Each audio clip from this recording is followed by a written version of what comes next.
The god Tsukiyomi transports Misumi Makoto to another world to become a hero. The other world's goddess deems Makoto too ugly and banishes him to the wasteland, infested with non-humans and monsters, giving him only the ability to understand all languages. Tsukiyomi intervenes, explaining in Japan Makoto's abilities were restricted by modern life, but in the new world he is quite powerful, and free to do whatever he pleases. After 3 days of traversing the wasteland, Makoto saves a young orc named Emma from a two-headed wolf monster, which he kills, revealing his newfound strength. Makoto learns to study magic after she takes him to her village. Makoto makes the decision to destroy Shen, a massive dragon who creates illusions using fog. Shen locks Makoto in an illusion of a joyful memory, but after looking through his other memories, he is drawn to his recollections of Japan.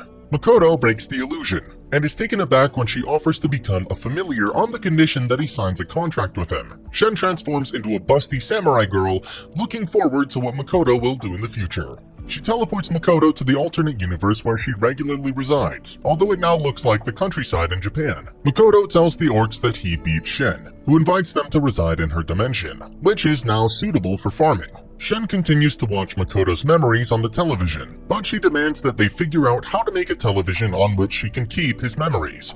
Tsukiyomi told Makoto that his parents were born on this planet before going to Japan, so he chooses to learn more about them.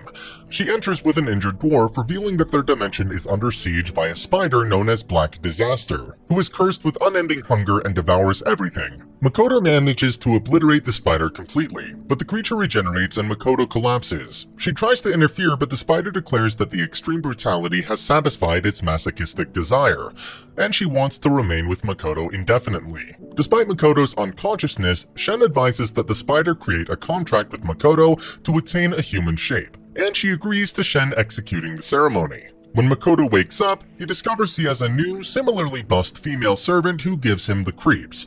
Makoto renames Shen to Moe, and names the spider Mio in response to Shen's plea for a personal name. Makoto realizes that Tomoe and Mio went recruiting while he was comatose, and his hamlet is now filled by orcs, dwarves, mist lizards, and humanoid spiders. When Makoto returns to the real world, he encounters a human settlement, which attacks him. Makoto's magical aura is so intense, Tomoe continues, that humanity mistook him for a Dark Lord. Makoto studies the human language for months, and she has the dwarves create things to block his aura. They enter the human settlement under the guise of merchants and enroll within Adventurers Guild. Tomoe and Mio set records by being 4 times as powerful as the next strongest adventurer, whereas Makoto rates level 1, weaker than a toddler due to the suppressed aura. Tomoe hears that a dragon she knew, Lancer, was killed by Sophia Bolga, an adventurer. Makoto notes that commodity prices are unusually high, and that people have started to follow them. Tomoe prepares to defend their wagon against the night attack. A young girl approaches Makoto and Mio while they are out shopping. Rinan says that her sister Toa has vanished, and Makoto deduces from the thief's recollections that their organization is holding her captive, so Mio and Tomoe are dispatched to rescue her. Makoto is concerned that Toa looks like a girl he knew in Japan named Hasegawa. Toa and her captor Mills Ace, the current strongest adventurer, are located by Mio and Tomoe. Mills, the thief's secret commander, explains that a demon lord has recently approached the city and has a bounty on its head, unaware that the demon lord is Makoto. Rinan slips away and informs the robbers that Makoto's wagon was located with valuable fruit, but that they had already sold it. The crooks demand that she steal Makoto's gold in order to settle Toa's obligations. Rinan thinks that after Makoto's kindness, she can't steal from him. Mio and Tomoe compete to see who can overcome the most opponents by defeating Mills, his thieves, and destroying a portion of the city. Tomoe tampers with everyone's memory, making the world believe Zetsuya was destroyed by the monster horde. Rinan meets Toa, who is nearly identical to Hasegawa, except for her hair color. Makoto congratulates Mio and Tomoe on their successful rescue of Toa, but sends them back to the wasteland to repent for killing the entire human settlement. Makoto must re-register in Sige, the next nearest town, after Zetsuya's guild was destroyed. While Makoto journeys to Sige with other adventurers, he fools Tomoe into training alone in the forest. Toa gathers important components from various creatures, including rare ruby eye ants, which Mio and Makoto destroy. Adventurers Louisia, the elven archer, Hazel, the human alchemist, and Rinana, the dwarf priest knight, celebrate their re-registration in Sige Makoto. Makoto decides to sell the ruby eyes to the Rembrandt Trading Company, but Toa warns him that the Rembrandt Trading Company has a nasty reputation. Emma reports on their progress when he returns to his village. The humanoid spiders are settling in the mountains, the dwarves are erecting structures, the mist lizards are clearing farms, and the orcs are building Makoto a castle. Makoto is concerned since Tomoe has been missing for a long time. The dwarves give Makoto a merchant's attire to help him hide his aura even more, but his magic is too strong and the outfit is destroyed.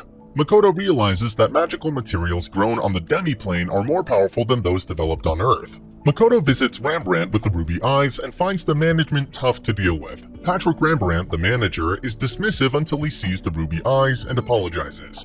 He excitedly tells that the eyes make ambrosia, a cure for his witch-cursed wife and daughters. Makoto goes to register as a merchant and breezes through the written exam, which is simple middle school math. The second test requires him to collect 4 deadly objects, but he uses a rule that allows him to substitute items of equivalent value and replaces the ruby ants.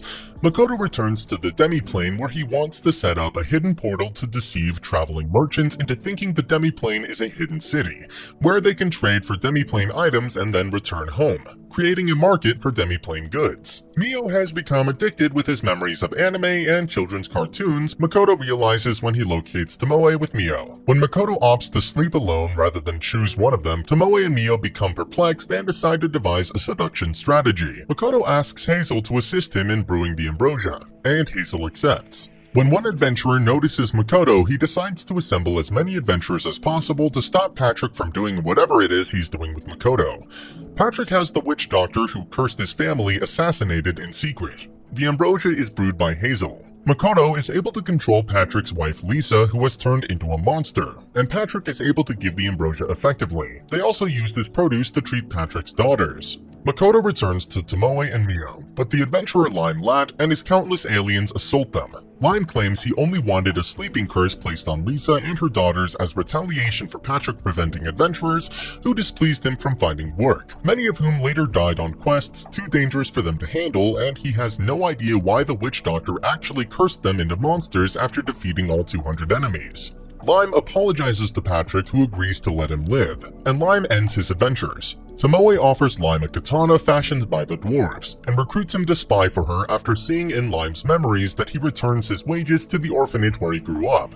Meanwhile, despite his thanks to Makoto, Patrick mulls over how to respond to Makoto's decision to launch a competing trade firm. The warriors in Makoto's tribe are despondent after trading, and Makoto discovers that it is his fault since he fully overwhelms them during training, causing them to lose their self-confidence. He also recognizes that different species do not train together. Therefore, he organizes weekly competitions to encourage them to improve themselves and each other. Makoto, Mio, and Tomoe re-register as explorers and are tasked with training a replacement for Lime Lat. Toa is Makoto's choice, though Tomoe is concerned since Toa looks like the girl from Japan, and she fears Makoto regrets his former life. Tomoe puts Toa and her team through a rigorous training regimen before putting their new skills to the test by commanding them to battle a nest of 100 ape monsters, demonstrating that they are the most capable adventuring team. Makoto makes the decision to acquire ambrosia blossoms, which are the flowers that the ruby ants eat and which make their eyes valuable. He also decides to rent a shop space from Patrick, who realizes Makoto wants to rent rather than buy because buying would bring the Sige Kingdom's attention to him,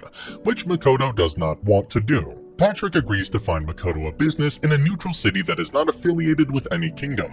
Makoto's trading enterprise opens, and the village throws a party to celebrate. They have discovered ambrosia blossoms in the outside world, but they have opted not to pick any because they are guarded by elves. During archery practice, Mio and Tomoe notice Makoto dying frequently. When Makoto clears his thoughts to focus on the objective, Tomoe deduces that he unintentionally merges with the surroundings and dies for a split second, giving Tomoe and Mio the impression that he has committed suicide. As a result, his mana has risen to the level of a god.